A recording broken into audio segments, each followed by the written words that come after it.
What's up with the nation's surge to the right? Part 4. Stuff that is said often enough sort of starts to seem true after a while. Like, someone you listen to a lot keeps saying government is bad, an easy sell, and then they get into government and make it worse. And then, as it worsens, what are we instructed to mindlessly repeat? I don't know, maybe if we privatize everything, it'll work better. Really, how would private business persons not have our best interests at heart? A thinker. Then along come the media, sane-washing the circus. Of course, lots of people stick to their preferred partisan media because it says what they want to hear. Is that equally true on the left as well as the right?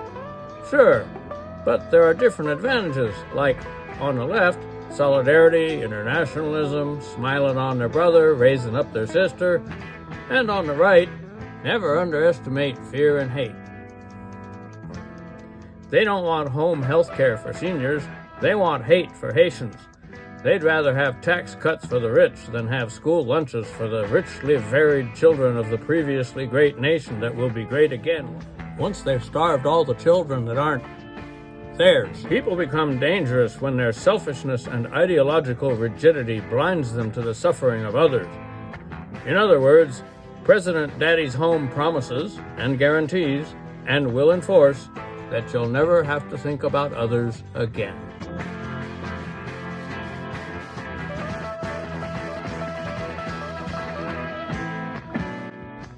Israel has renewed the genocide in Gaza to keep Netanyahu out of prison and Palestinians out of Palestine. For the equivalent to happen here in the U.S., it would have to be, we're working on it. Previously on the Rocky Horror Prick Show, President I'll be the judge of that ruled that Chuck Schumer is no longer Jewish, since he is now Palestinian.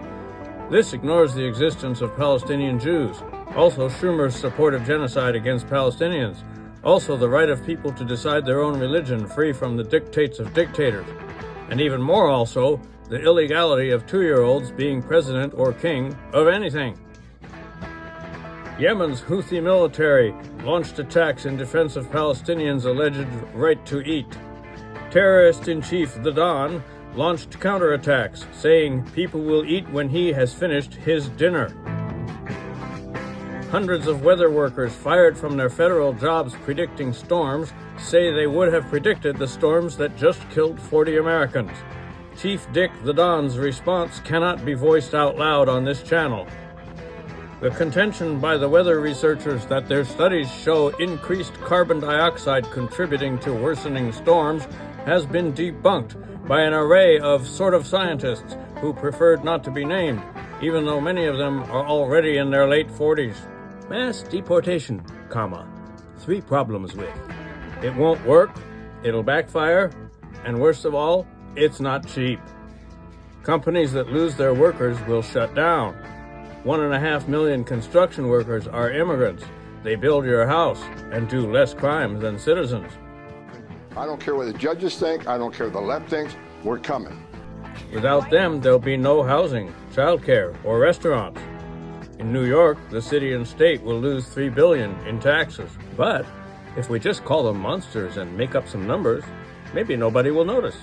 And if they do, well, Biden did it. Flawed God King Donald II ignored a judge's order to turn illegal deportation planes around, saying, "Ain't gonna let no judges turn me round." And paraphrasing Pope Frank, who are they to judge? Adding, "Judges are illegal, in my opinion." We have rogue judges that are destroying our country. Remember when Bully Boy made fun of Zelensky for not wearing a suit? As it happens, both of these guys are leading wars about democracy. One is for it. Meanwhile, we're all waiting for Boss Tweet to tweet that he's freeing Greenland from a Danish tyranny, as Teddy Bear Roosevelt freed the Spanish colonies and made them freely possessed by the anti-imperial U.S. Speaking of death squads, Rodrigo Duterte has a new address. He's in solitary, pending the arrival of roomies Vladimir and Benjamin. Hagar us. Oh yeah, Butcher Biden, and President Gimme Gaza also. President L'État C'est Moi has renamed a TV channel and a political party in one sentence. I believe that CNN and MSDNC, who literally write 97.6% bad about me, are political arms of the Democrat Party. And in my opinion, they're really corrupt and they're illegal. What they do is illegal. Renaming people and organizations in order to insult them? What does he think he is? Me? He also literally misused and abused the word literally.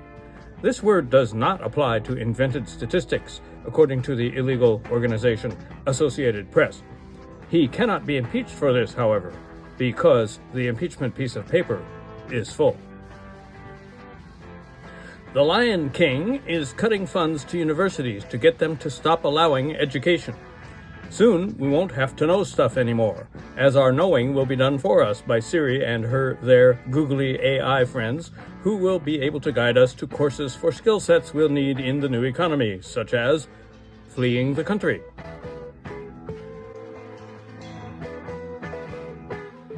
And the Politburo has issued a list of words banned from government use.